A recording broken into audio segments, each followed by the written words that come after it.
Yo, what is going on, everyone? My name is Nick, or the Notorious Fantasy, and in today's video, we're going to be doing a 10-team PPR mock draft from the 7th overall spot using FantasyPro's Draft Wizard. The roster positions for today's mock are 1 quarterback, 2 running backs, 3 wide receivers, a tight end, flex, kicker, defense, and 6 bench spots. We're going to be drafting up against the expert consensus rankings from FantasyPros, as well as the composite ADP from ESPN, NFL, Sleeper, and RT Sports. But before we could get on into things, I would like to ask that if you guys are new to the channel, and you do end up enjoying today's video, that you please make sure to hit that subscribe button down below. And while you're down there, whether you are new to the channel or not, please make sure they do leave a like on today's video. It would help me out a ton. If you want to follow me on Twitter or X, please do so at NotoriousFantasy. So without further ado, let's get into this 10-team PPR mock draft from the 7th overall spot. So the draft begins with Justin Jefferson, Christian McCaffrey, Jamar Chase, Austin Eckler, Saquon Barkley, and Cooper Kupp. Now, my strategy for 10-team leagues is incredibly simple. In a 10-team league, a majority of the teams, if not every single team, is going to be stacked. It would be incredibly hard for even the worst fantasy football player in a 10-team league to draft a landmine of a team. So even if that is possible, right, one of the teams is just garbage, 9 out of 10 teams are built very strongly. It's easy to get great running backs, easy to get great wide receivers. So what you want to do to get the leg up on your opponent is get an elite quarterback or an elite tight end. In some scenarios, you will be able to potentially get both, because even if you pay up in the 3rd round for a quarterback, get Travis Kelce in the 1st round, your running backs, your wide receivers are still going to be perfectly fine. So in a 10-team league at pick number 7, if Travis Kelce falls to me, I am going to select him there every single time. Now, I get Kelce's getting up there in age, but ultimately he's still the #1 wide receiver on the Kansas City Chiefs, and he plays tight end. He is going to finish as the #1 tight end yet again. Now, could another guy outscore him like Mark Andrews? Definitely, but I think he's a very safe bet to be the #1 tight end. He is the best quarterback in the NFL, throwing him the ball. So for me, Travis Kelce at the 107 is a absolute no-brainer. If he wasn't there, I would have went with either Tyreek Hill or Bijan Robinson. After Travis Kelce, we see Tyreek Hill, Bijan Robinson, Stephon Diggs, Jonathan Taylor, Tony Pollard, and CeeDee Lamb. So right now, it is officially Monday, and tomorrow, if anyone's been following this Jonathan Taylor situation, is the deadline for Jonathan Taylor to be moved, as it was kind of put on him that way. Irsay came out, said, hey, Jonathan Taylor's got to be traded by Tuesday. Tomorrow's Tuesday. So if Jonathan Taylor is to get traded, realistically, it will happen either tonight or tomorrow. Now, if Jonathan Taylor doesn't get traded, every single report is that this situation is fractured. This is a very bad relationship between JT and the Indianapolis Colts. So if he doesn't get moved, there is a legitimate chance that Jonathan Taylor doesn't play a single fucking game for the Indianapolis Colts this season. Do I think he'll get traded? Yes, but in the early 2nd round, right now, today, before anything's happened, you are taking a risk, because there is still a chance that Jonathan Taylor doesn't get traded and then he just sits out the whole season.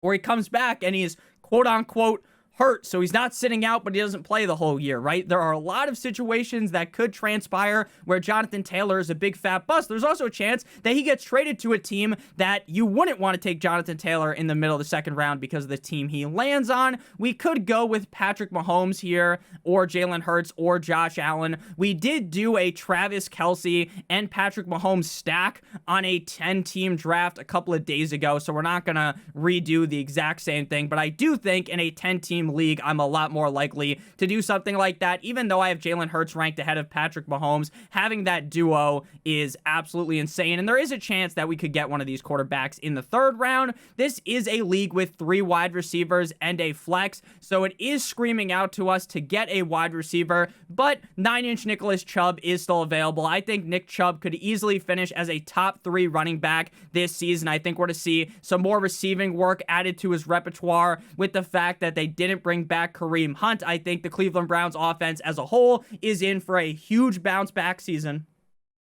So for me, Nick Chubb is a must draft player in the early second round. I also would have considered Josh Jacobs there at running back. Derrick Henry's fine as well, but to me, in a full PPR league, Derrick Henry is more of a back part of the second round pick compared to the 204. And then when you really put things into understanding, where you try to understand how this league compares from a 12 to a 10 team league, right? The 204, that is just the second pick inside of the second round of a 12-team league, and that seems really early, in my opinion, for Derrick Henry. Then again, fucking ESPN, Yahoo, all these websites have Derrick Henry as like a first-round pick. Now, I don't think Derrick Henry is going to be a bust. I'm actually a big fan of Derrick Henry this season, but am I taking him that early? Fuck no, baby. But after we went with 9-inch Nicholas Chubb, A.J. Brown, Derrick Henry, Devontae Adams, Amon-Ra St. Brown, Pat Mahomes, Garrett Wilson, Jalen Waddle, Josh Jacobs, Chris Olave, Josh Allen, Najee Harris, Keenan Allen. So now we get the layup, right? When D-Wade threw the ball to LeBron James, and we are going to slam that bitch in here. Jalen Hurts, quarterback of the Philadelphia Eagles, welcome to the squad. If Jalen Hurts falls into the middle of the third round, to me, he is an insta pick, even in 12-team leagues. I think Jalen Hurts could easily finish as the #1 quarterback. This is going to be one of the best offenses in the National Football League yet again in 2023. He has one of the best offensive lines. He has a great wide receiver duo of Devontae Smith and A.J. Brown. They also have Dallas Goedert there as well, and some running backs that can catch passes. So I am all in on the Jalen Hurts train in 2023, especially if he falls later into the third round. In the second round, that's a no for me, dog, but in the third round, I'm definitely a big fan of that. After Jalen Hurts, his teammate Devontae Smith, the Slim Reaper, Joe Mixon, Breece Hall, Mark Andrews, T.E. Higgins, and Jahmyr Gibbs. I have noticed recently that Mark Andrews has quickly became a guy that was going in the early third round to going into the late third round, and sometimes even into the fourth round. If Mark Andrews falls to you in the fourth round, you should select him without even thinking. Again, while I did kind of suck off, give the Gawk 9000 to Travis Kelce, there is a reason to believe Kelce's getting older. Maybe this is the time where Mark Andrews takes the crown, fucking Biggie Small style, and becomes the #1 tight end in fantasy football. Best running backs available: Ramondre Stevenson, Aaron Jones, Travis Etienne. Best receivers: DK Metcalf, Calvin Ridley. Now, I really believe that Ramondre Stevenson is going to be fine in fantasy football this season, but he is a pretty big risk, right? Because we know that Bill Belichick brought in Zeke for a reason. Now, is Zeke going to go out there and get 80% of the touches? Of course not. But could Zeke come in on the goal line and ram the ball in like a wrecking ball? Could Zeke vulture some touches in between the game or during the game, score some touchdowns? Yeah. So in the fourth round, though, I think the price is a lot more fair for Ramondre. In the second, the third round, that is just a little too high for me. But since we already selected Nick Chubb, I don't feel like we need to be chasing for our RB2 here. We don't even have one wide receiver yet, and it's a 3 wide receiver league with 1 flex, where a lot of time you're going to want to be starting 4 wide receivers at once.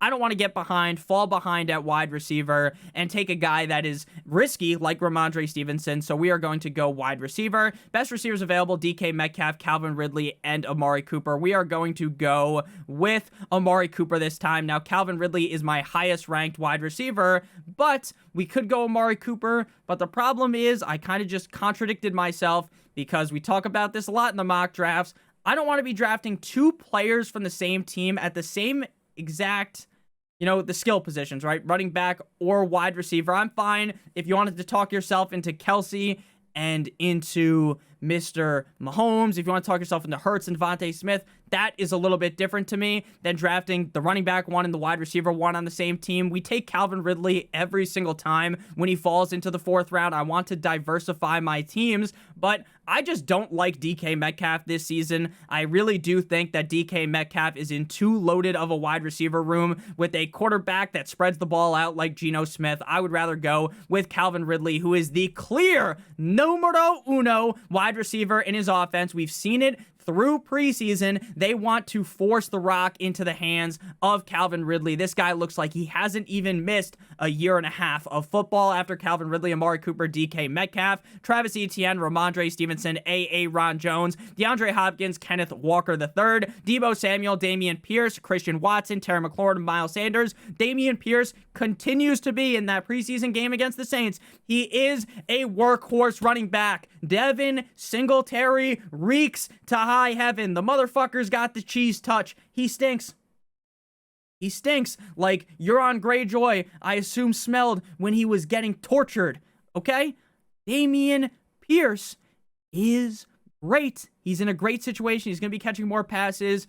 Damian Pierce is not a dead zone running back. This guy is a legitimate 3-down workhorse in the National Football League. Sure, he's on the Texans, but he's still a workhorse. Jalen Hurts, 9-inch Nicholas Chubb, Calvin Ridley, Travis Kelce on the squad. Baker Mayfield has actually looked really good in preseason. I'm going to be honest, he has looked a lot better than I thought. They did lose Ryan Jansen, I believe his name is, on the offensive line, which is going to be a large blow to the Tampa Bay Buccaneers. I still won't take Chris Godwin, though, over DJ Moore, Drake London, or Deontay Johnson. I think that would be a little bit crazy. We're going to go with DJ Moore here. DJ Moore is impressed in all of the preseason action we have seen out of him. Justin Fields has basically given this guy the sucky, talking about how his life has forever changed since DJ Moore was there. He's made things so much easier, and that makes sense, right? Justin Fields was dealing with Darnell, here comes the Mooney, and Chase Claypool as his number 1 and number 2 wide receivers last year. The offensive line was pretty shit. The offensive line got better in the offseason. DJ Moore is a wide receiver that I believe is immensely talented. The problem was the quarterback situation, and now with Justin Fields under center, I think DJ Moore's ceiling is a top 5 finish at the wide receiver position. After DJ Moore, we see Justin Herbert the pervert, Deontay Johnson, Mike Williams, Jerry Jeudy, Lamar Jackson, as well as Chris Godwin. Always interesting to see when Burrow or Justin Herbert the pervert go ahead of Lamar Jackson. I get that Justin Herbert is super safe, Joe Burrow super safe, but even with Lamar's quote-unquote injury history, his ceiling is quarterback 1 because of the rushing upside. I don't think Joe Burrow or Justin Herbert are going to finish as the quarterback 1. Now, again, does that mean they're bad picks? No.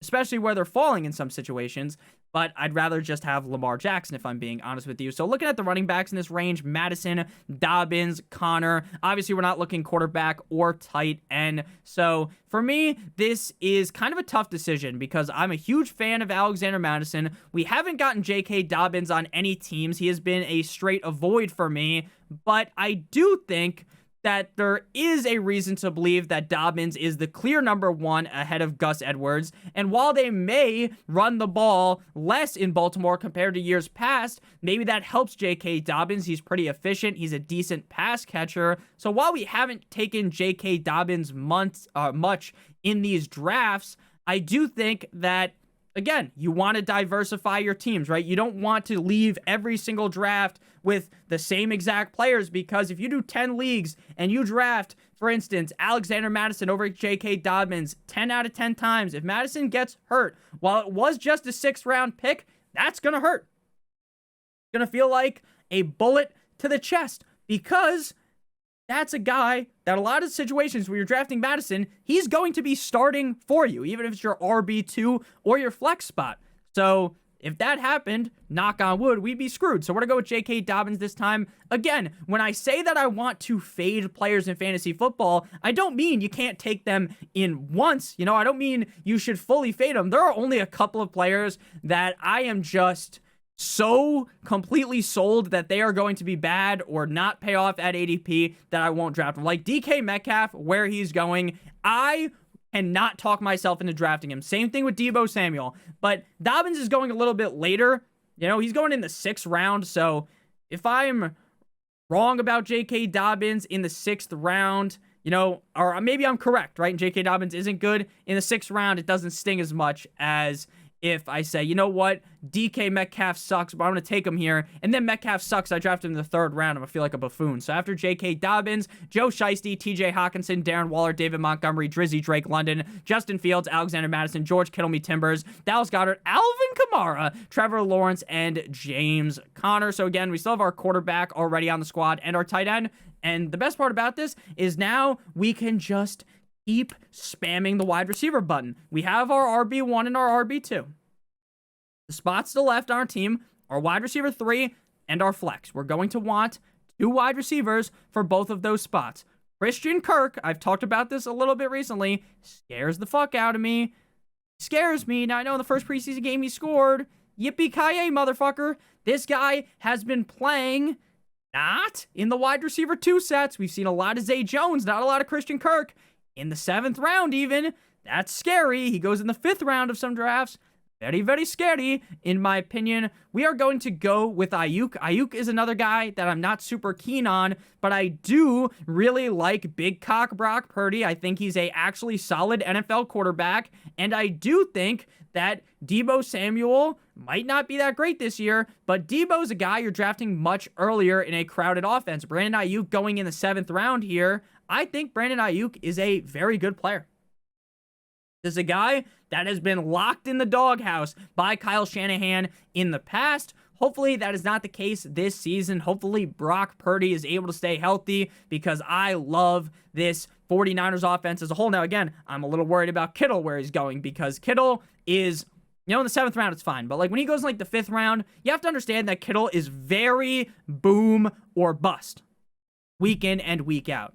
Brandon Ayuk hopefully is able to show a little bit more consistency this season. Again, I really like the Niners offense as a whole. It's just their fantasy players go in very weird ranges. Like Deebo is a guy that is immensely talented. But the problem is when you're taking him in the 3rd, the 4th round. Now he goes in the 5th round here, so it's a little bit more palatable. But going earlier on in drafts, it's just a little gross for me. After Ayuk, Rashad White, Jahan Dotson, Tyler Lockett in my pocket. Skirt, Dalvin Cook, Christian Kirk, and James Cook. And again, when I talk about Mr. Brandon Ayuk and about how I think he's talented, I just worry about where he's going. For me, there is no doubt in my mind that Brandon Ayuk isn't a skilled player. Like, I am guaranteeing in my mind, in my head, I think he's a great player. We're back up on the board here. I haven't taken Hollywood Brown much recently. He was a guy that I was pretty high on. And then I realized, like, dude, without Kyler Murray, what is Hollywood Brown going to do? But then they brought in Joshua Dobbs, which kind of gave me a little bit more confidence. Like, I actually like Joshua Dobbs. I think Joshua Dobbs is a decent NFL starter for a couple of games. But Cam Akers has fallen to us in the 8th round, which I think would almost be a no-brainer selection, especially with the risk of J.K. Dobbins. Now, Cam Akers is also in stranger danger of getting bent over a table by the fact that Jonathan Taylor might show up there, but I'm going to go with Cam Akers here. Definitely a value at ADP. If Jonathan Taylor doesn't show up, he's clearly better than Kyren Williams. Now, will Kyren Williams take away some pass-catching situations? Yes. The Rams as a whole, as a team, this isn't the Super Bowl team from 2 years ago, right? Jalen Ramsey's no longer there. They lost a bunch of pieces. Lost Von Miller. But Akers was balling out of control, fucking all of these hoes last year when Baker Mayfield was the quarterback. So Cam Akers should be just fine. And again, some people might say, Nick, for a 10-team league, your receiver core is lacking a little bit.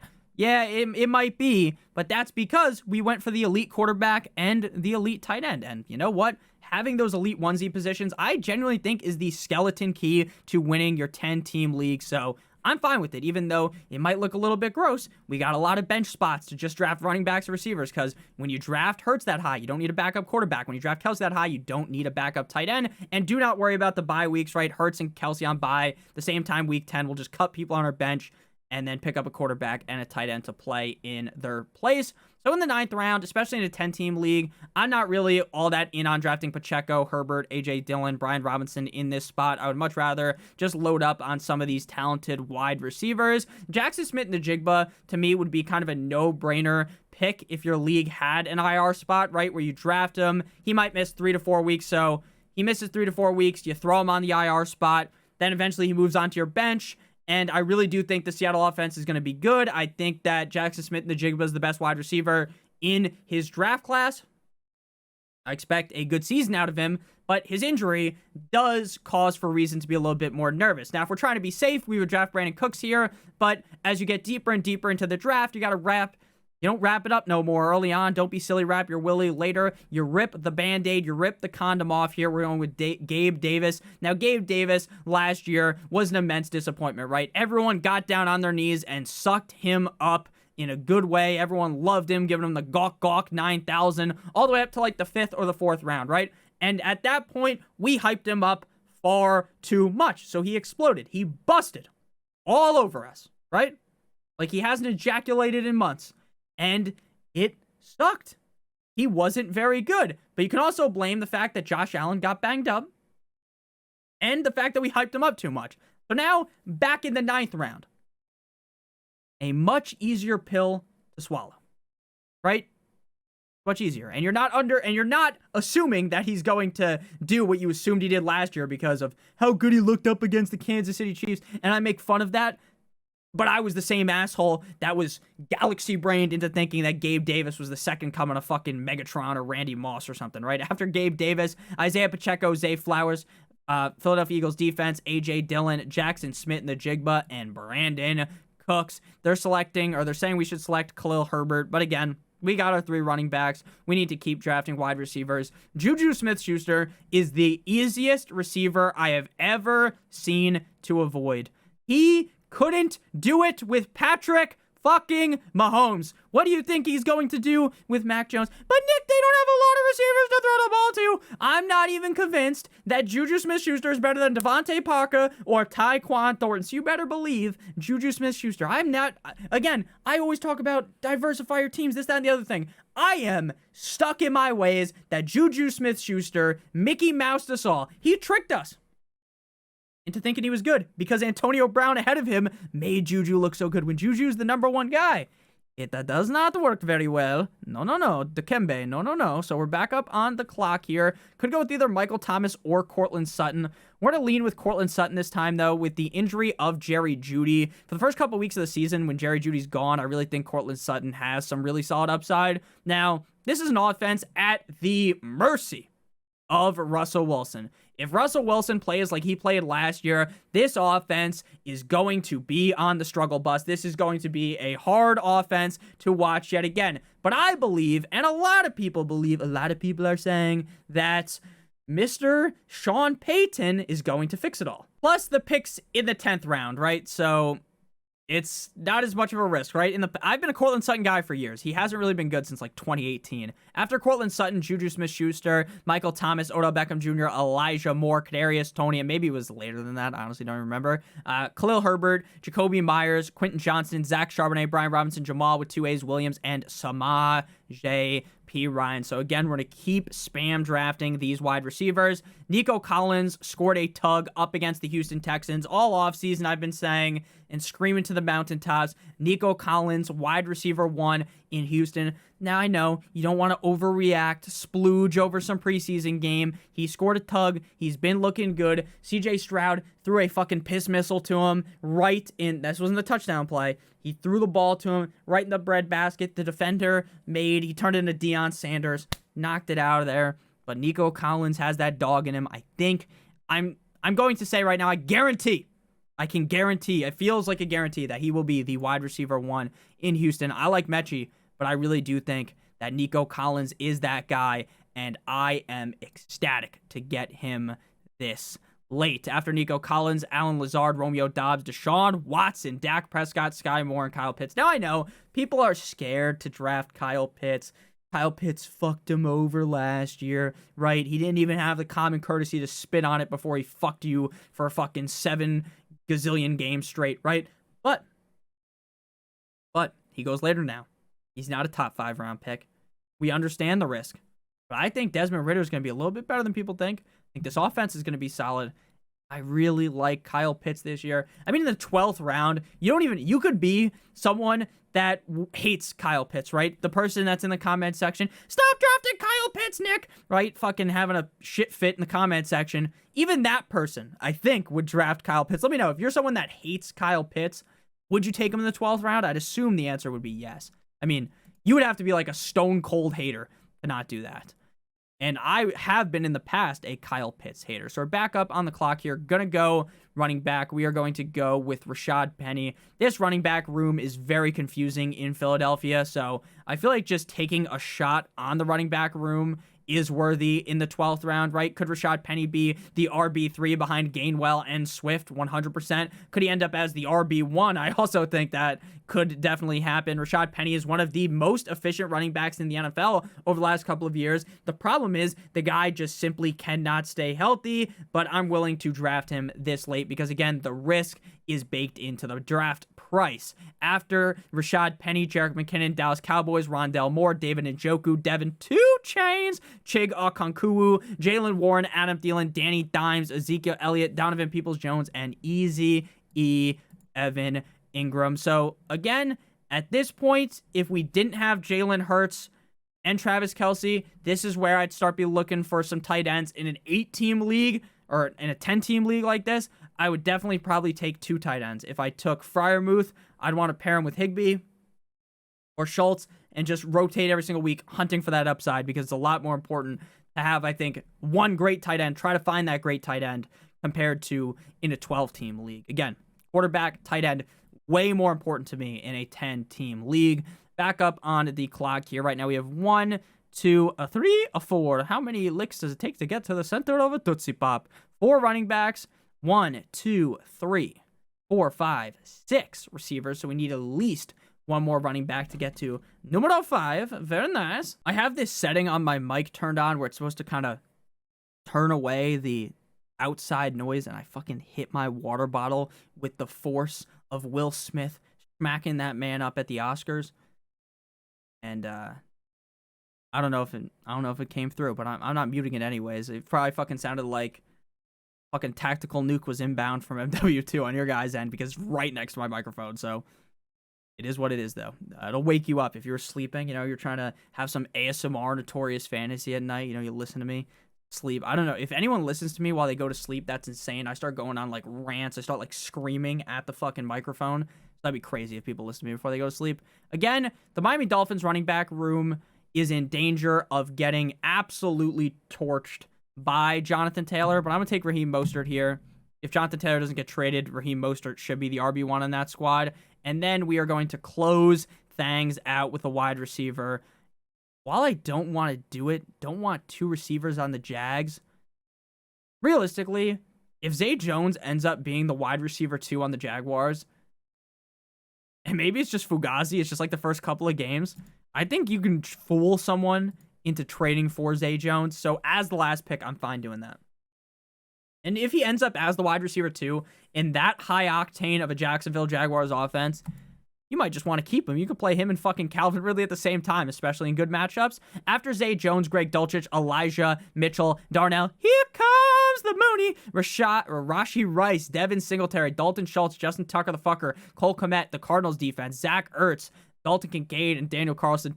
Literally the name of like every single team back in the day used to be my ball Zach Ertz. I used to think that was funny though, I'm gonna be honest with you, but I have the humor of like a fucking 12-year-old. So, did you guys see the Cardinals? Just to get off topic for a second, the Cardinals all white uniforms they wore in preseason looked like fucking Tony Montana wanted to sniff them out there. That's how white they were. So we're back up on the clock here. Going to go with Tyler Bass as our kicker. And then for defense, you don't want to worry about drafting the best quote-unquote defense, right? The Patriots are the best defense available in terms of actual defensive skill.